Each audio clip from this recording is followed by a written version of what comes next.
Selama ini, kalian semua dibohongi soal inflasi. Definisi inflasi menurut gua itu adalah simply perampokan. Mencuri kemampuan kalian untuk membeli sebuah barang atau jasa. Di sekolah, kita diajari bahwa inflasi adalah peningkatan harga secara umum dan terus-menerus. Kita diajarkan juga bahwa inflasi adalah hal yang wajar dan menstimulasi ekonomi. Itu semua adalah doktrin scam yang diajarin sekolah ke kalian. Dan di sini gua akan bongkar semua. Kenapa kalian tuh rasanya susah untuk menjadi kaya? Karena uang kalian itu dicolong dan dirampok oleh inflasi. Yaitu kebohongan terbesar yang pernah dikeluarkan oleh pemerintahan. Di sini gue pengen tantang perspektif kalian tentang cara kalian ngeliat dunia, supaya kalian itu bisa jadi pemikir yang independen. Kita lihat ya, gaji UMR itu naiknya kecil banget. Kita lihat UMR tahun lalu, UMR sekarang. Kenapa karyawan itu gaji naik kecil banget, sedangkan bahan-bahan di sekitar kita, mau itu telur, mau itu cabai, naiknya cepat banget. Mau itu rumah, mau itu biaya pendidikan anak, mau itu biaya kesehatan, itu naiknya jauh lebih cepat dibanding kenaikan gaji kita. Coba kalian pikir, karyawan itu nggak pernah naik, tapi biaya universitas itu naik 15% tahun ke tahun. Biaya sekolah juga sama, 10-15% tahun ke tahun. Inflasi ya, di Maret 2022 itu 2,64, dan di Desember 2022 itu 5,51. Tadi saya sampaikan secara year on year, inflasi bulan Maret ini sebesar 2,64%. Dan kalau kita tarik ke belakang, Bapak-Ibu sekalian, ini merupakan angka tertinggi sejak April tahun 2020. Kalian bingung gak sih? Inflasi itu 5,51 di Desember 2022. Kita selama ini diajarin bahwa inflasi itu angka magic number-nya adalah 2%. Ya pemerintah Amerika mau pemerintah dimanapun mau inflasi di magic number ini 2%. Tapi kita lihat di Desember ya, itu 5,51%. Dan kita masih diajarin ya sama orang-orang untuk nabung reksadana dengan inflasi 5,51%. Ini hal yang gue ngomongin bakal bikin gue dibenci banyak manajer investasi ya. Mungkin para pengelola fund di reksadana, mungkin teman-teman gue sendiri, tapi nggak masalah. Gue di sini untuk bukain mata orang-orang. Berdasarkan data dari Infovesta 2022, reksadana saham itu banyak banget yang bahkan minus performanya. 1-2% bahkan minus ke bawah. Jadi kalian bayangin nggak? Kalian investasi karena kalian nggak mau tergerus dengan inflasi, yang ada kalian malah minus, inflasinya 5,51%. MI tambah kaya, kalian keluarin uang kalian ya, karena return itu nggak pasti reksadana. Yang pasti itu adalah apa? Expense ratio dari manajer investasi kalian. Kalian bayar tuh 2% sampai 5% bahkan. Ada yang 4%. Kalian bayar 4% cuma buat dibeliin bank-bank kayak BCA dan BRI. Dan kalah pula sama Bank BCA, mending beli Bank BCA aja kalau mau beli saham. Jadi ini kenapa orang-orang tuh susah kaya, disuruhnya nabung reksadana saham. Kita tahu padahal inflasi itu 5,51%. Reksadana pasar uang kalah juga sama inflasi, average di 2-3%. Reksadana pendapatan tetap ya mungkin menang sedikit gitu, kalau pilih ada 7%, ya kan ada 6%. Inflasi 5,51, apalagi nabungnya deposito kayak orang tua zaman dulu, ya kan?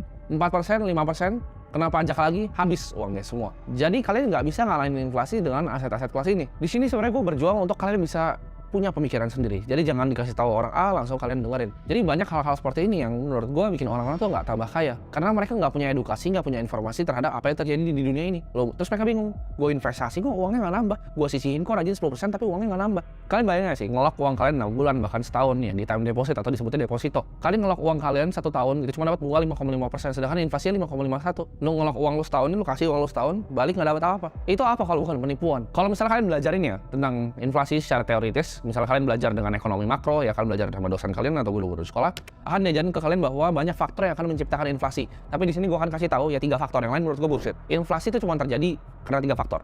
1, itu perubahan pada supply uang ya, jadi changes in money supply. Kedua, yaitu perubahan demand antara produk dan jasa ya. Yang ketiga, perubahan supply antara produk dan jasa. Ini mungkin kalian ada yang bingung, apa itu changes in money supply, apa itu perubahan demand, apa itu perubahan supply. Di sini gue akan jelasin ke kalian kayak gue ngejelasin sama anak SD ya, biar kalian gampang ngertinya. Oke, kita bahas yang pertama dulu. Perubahan pada money supply. Uang makin banyak di print ya, akhirnya uang lebih nggak berguna dan nilainya itu lebih nggak berguna. Simpel ya, itu paling gampang. Karena uang lebih banyak di print, maka uangnya lebih nggak berguna. Nah, kita lihat perubahan di demand itu kenapa bisa mengakibatkan inflasi. Contohnya, misalnya ada sekolah favorit ya, spotnya misalnya cuma 500. Lalu banyak banget nih siswa yang mau masuk ke dalam sekolah ini.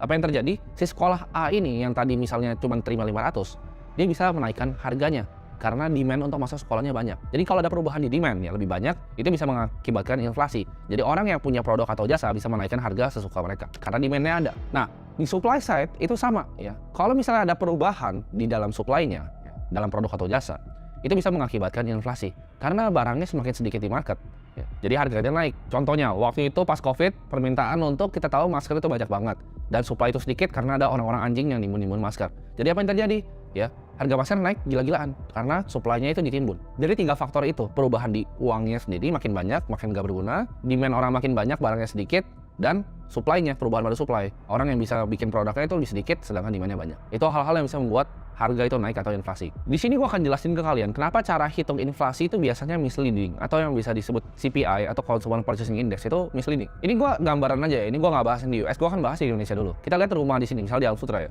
Di Alam Sutra itu rumah mungkin 20 tahun lalu harganya cuma 150 sampai 200 juta. Sekarang rumah yang sama, rumah kecil yang sama itu harganya bisa 3 miliar. Bahkan itu hanya nilai tanahnya aja, bukan bangunannya. Kenapa? Apakah itu rumahnya makin bagus? Apakah itu rumahnya makin mewah? Apakah harga tanahnya naik? Atau rupiah kita yang melemah? Coba kalian pikir, kalian tanya sama diri kalian sendiri. Dari harga 150 juta sampai 3 miliar. Orang-orang yang beli rumah mungkin 20 tahun lalu akan mikir, oh gue jenius, ya kan?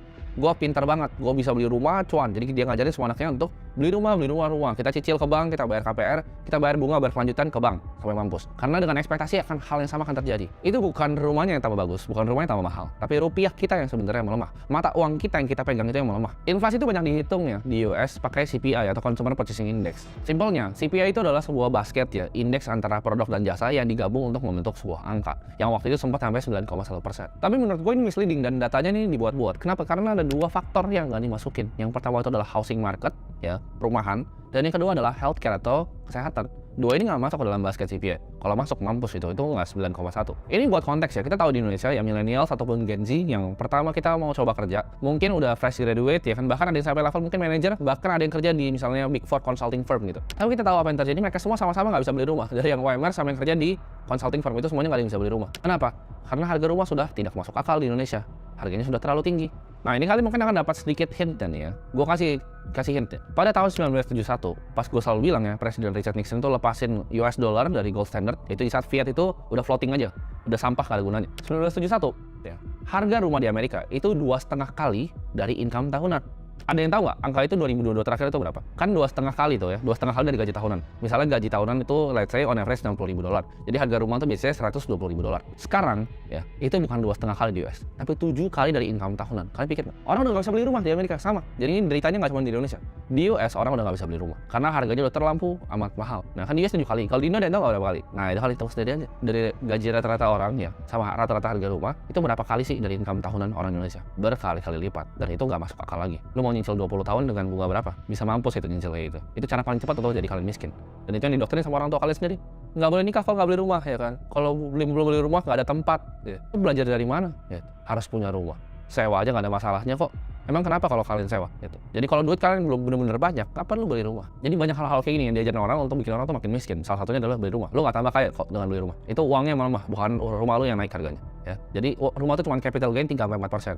Lu bisa bayangin nggak sih lu beli rumah 2 miliar? Terus orang kan bilang, oh tapi kan rumah nanti bisa disewa. Lu beli rumah 2,5 miliar, lu sewain 50 juta itu istimewa di mana? Sebulan cuma dapat berapa lu? Udah itu ntar kalau ada yang rusak di telepon lu, itu investasi di mana? Gua nggak ngerti itu investasi di mananya. Kecuali lu mau ngomong lu bangun real estate itu kayak lu ada added value, lu bikin beach club kayak lu bikin misalnya office building ya kan, lu sewain office. Tapi kalau lu cuma sekedar bikin rumah lu mau sewain, lu mau kosongan, udah deh lu mending investasi yang lain aja, jangan beli rumah. Dengan lu investasi di rumah bahkan, ya. Buat lu orang-orang kaya bumur-bumur yang investasi di rumah ya, yang taruh uangnya 2,5 M di rumah, terus kalau sewain 50 juta ya, dengan yield nggak berguna kayak gitu, lu cuma bikin susah ya, anak-anaknya seumuran gua. Lu bikin susah orang-orang yang beneran perlu mau beli rumah gitu. Jadi mereka bisa beli rumah karena lu investasi di aset yang nggak berguna. Ini gue juga bakal bukain mata kalian tentang scam yang diajarin kita dari kita kecil bahkan. Ya ini scam semuanya. Kita diajarin dulu, ingat nggak, piramida kesehatan ya, nanti gua akan tunjukin di sini ya. Ini adalah piramida yang diajarin waktu SD. Di bawah itu ada kan, kalian perhatiin tuh ya kan, ada gandum, ada nasi ya. Jadi di bawah tuh kan ada karbo tuh kan, nasi ya kan, ada gandum, ada roti. Di atas itu ada buah tuh kan situ, terus ada buah, ada ini lagi kalau gua nggak salah sayur gitu kan. Di atasnya itu ada daging sapi ya kan, ada poultry, ada susu ya, ada keju ya, ada yogurt juga, dan paling atasnya ada lemak ya, ada minyak dan lain-lain. Kalian tahu nggak itu siapa yang bikin? Scam ini siapa yang bikin? Kalian pasti ingat diajarin pas SD, piramida ya kan, piramida makanan. Ini gue nggak tahu ya, pemerintah tuh selalu nyalain orang. Kalau misalnya harga barang tambah mahal, mereka nyalain orang. Padahal itu mereka yang bikin. Jadi kan kita tahu, gue jelasin tadi Consumer Purchasing Index atau CPI itu adalah basket dari sebuah produk dan jasa. Nah kita balik lagi nih ke tahun favorit gue selalu 1971, di mana uang itu dilepas dari emas ya. Jadi uang dulu di-pack sama emas, sekarang dilepas, dolar tuh free floating sendiri. Waktu itu kita tahu CPI itu naik ya, dan CPI itu paling penting di CPI apa? Ya itu biasanya di basket makanan. Cara turunin gimana? Gimana caranya dia dorong itu turun CPI-nya? Ini lu boleh cari di buku sejarah, lu boleh cari di Google ya. Jadi Presiden Richard Nixon waktu 1971 itu pilih Secretary of Agriculture, itu namanya Earl Butz ya. Dan Earl Butz ini yang merevolusi waktu itu ya, piramidanya dia yang buat waktu itu piramidanya. Jadi policies yang dikasih nih sama Earl Butz ya, ditambah suku bunga rendah waktu itu yang mengakibatkan itu booming petani. Jadi mereka untuk ekspansi ya, mereka punya lahan, mereka banyak pakai hutang untuk produksi. Jadi wheat itu waktu banyak banget diproduksi ya. Bukan wheat ganja ya, WHEAT ya. Wheat. Mereka itu para farmers pakai hutang gede-gedean untuk men-scaling operasi mereka. Jadi apa yang dilakukan adalah mereka bikin piramid itu untuk grains itu ditaruh di bawah. Jadi urutannya nggak pernah gitu, itu nggak pernah ada urutannya sebenarnya. Tapi mereka bikin ada urutannya ya, grains, wheat, ya kan, roti. Itu mereka taruh sengaja di bawah. Karena waktu itu produksinya masif dan itu harus dikonsumsi. Kalau produksinya masif dan itu dikonsumsi, ada harganya turun. Dan berhasil ya. Si Earl Musk ini berhasil untuk turunin harganya itu yang di piramid bawah. Apa yang terjadi? Basket CPI itu turun akhirnya. Karena policy yang dibuat mereka digabung sama suku bunga rendah. Ini adalah kenapa orang yang didoktrin sama sistem edukasi itu nggak akan ngerti hal-hal ini. Ini udah diprogram di otak kita dari kita kecil, bahkan piramidnya, inflasi itu nggak masalah gitu. Inflasi itu perampokan, bangun. Kita mesti jadi pemikir independen buat mikir kenapa gaji gua nggak naik-naik ya. Ini gila banget, harga barang naiknya gila banget gitu. Kenapa ya inflasi itu dibilangnya cuma 5%? Padahal kita tahu harga rumah naiknya nggak segitu. Sistem keuangan dan moneter dunia ini itu rusak. Kita bayangin nggak sih, 2021 itu di print 40% US dollar yang beredar. 40%. Ya, jadi faktor pertama yang gue bilang tadi, itu udah terjadi. Waktu itu orang bilang, oh nggak akan inflasi. Lu lihat sekarang kemarin CPI sampai 9,1. Itu no-brainer gitu. Dengan lu ngeprint uang sebanyak itu, pasti ada dampaknya. Karena yang pertama gue bilang tadi, changes in money supply. Itu yang paling berdampak pada inflasi. Karena uang US dollar itu nggak ada backingannya, nggak ada emasnya di belakangnya. Itu cuma kertas ya. Fiat itu cuma kertas yang nggak berguna. Kalian bisa bayangin nggak sih, kalau hidup di dunia ini sebagai orang miskin, udah kalian tahu nih kertas ini nggak ada gunanya, cuma di print dari angin, kalian nggak bisa punya bahkan.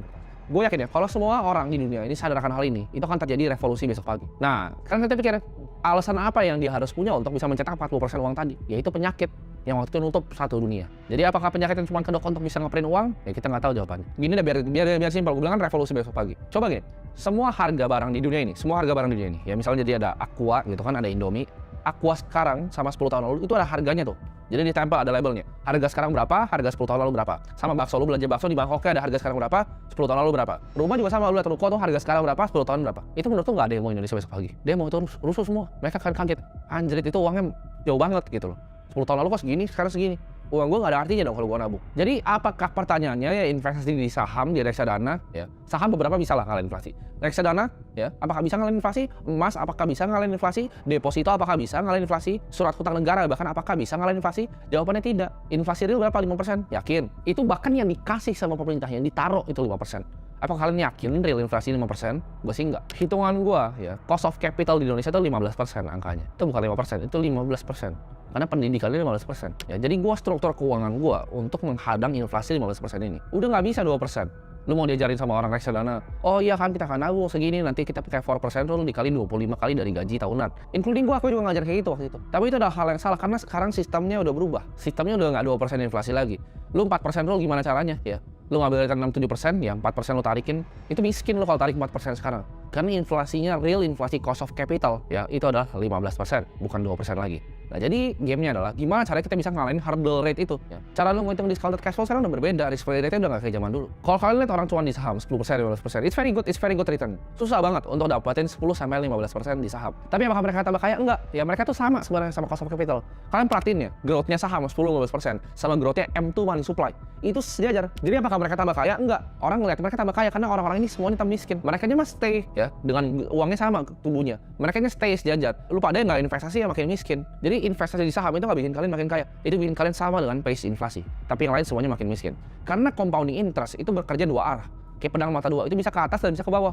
Maksudnya apa? Kalau kita hitung bunga majemuk 15% cost of capital tahun ke tahun, setiap 3 tahun uang lu setengah. Kok setengah bukan 40%, itu bunga majemuk, lu pelajarin. 15% tahun ini, 15% tahun depan, dari 15%-nya, dari 15% lagi dari 15% yang sebelumnya. Itu 50% ke atas. Uang kalian dalam 3 tahun itu tinggal setengah. Nah kalau gue umumin gitu ya, orang panik semuanya. Tapi kalian nggak lihat tuh harga barang-barang kalian, kalian nggak lihat harga makanan kalian nggak lihat harga cabai, kalian nggak lihat harga universitas. Itu 15% naiknya semuanya, tinggi banget per tahun. Dan lu ekspektasi lu mau jadi kaya dengan kayak gini investasi ya nggak bisa ya. Jadi kalau lu ibarat punya uang nih 10 juta tahun ini, 3 tahun lagi tuh harganya jadi 5 juta. Soalnya lu nggak sadar aja. Terus kenapa rasanya nggak bisa kaya-kaya? Karena itu lu nggak ngerti ya. Jadi hurdle rate itu 15%. Carilah aset yang bisa ngalahin 15% itu. RDPT bahkan reksadana saham itu nggak akan ngalahin scam inflasi ini. Lu kalau jadi orang Argentina ya, lu beli Argentina peso gitu kan. Terus lu jadi orang di sana, yuk kita kerja keras, kita nabung. Kita nabung di surat hutang negaranya Argentina. Tapi terjadi lu miskin, mampus, devaluasi currency lu 50 kali ke bawah. Mampus lu benar-benar kalau tinggal di Argentina dan lu nabung surat hutang. Karena currency lu nggak ada artinya. Nah, kita butuh solusi lain. hal inilah yang bikin pemikiran gue mikir gitu. Gue butuh aset kelas alternatif. Karena gue jujur gue di saham cuma 22% waktu itu tahun ke tahun. Ya gue sedikit di atas inflasi gitu, 7% di atas inflasi. Tapi apakah gue mau 7% untuk jadi kaya? Gue butuh lebih. Gue butuh mungkin 24%, gue butuh 30%, ya, atau 28%, atau 25%. Nah dari video ini yang gue harap dari kalian mulai mikir, ya, jadi kalian bisa keluar nih dari sistem perbudakan modern gue sebutnya. Jadi dunia ini tuh sistem perbudakan tapi modern. Kalian nggak ngerasa dibudakin, tapi kalian sebenarnya dibudakin. Gaji pas-pasan terus bayar cicilan sampai pusing gitu kepala. Setiap hari mikir harus kerja, harus bayar cicilan. Karena kalian nggak ngerti ini sistem keuangannya. Game yang kalian mainin kalian nggak tahu aturannya seperti apa. Kalian jangan mau lah dibullshit-bullshitin lah. Jadi anak muda tuh mental health lah, mental tempe lah, mental inilah. Kita harus kerja keras ya. Hidup itu bukan kompetisi lah. Itu siapa yang ngajarin kalian hidup bukan kompetisi ya, waktu inflasi 15%? Di suatu lomba contohnya. Kita sebut apa emang orang yang kalah? Pemenang kah? Ya, winner. Kita sebutnya loser kan, suatu kompetisi. Dan ini kompetisi yang sama. Dunia ini adalah kompetisi dari sebuah kapitalisme, sebuah sistem kapitalis. Ya. Siapa yang kalah dari perlombaan sistem kapitalis? Ya pecundang, loser. Jadi jangan jadi pecundang lah di hidup ini. Kita harus belajar untuk jadi pemikir yang independen dan punya opini sendiri, nggak gampang didoktrin sama media ataupun edukasi scam.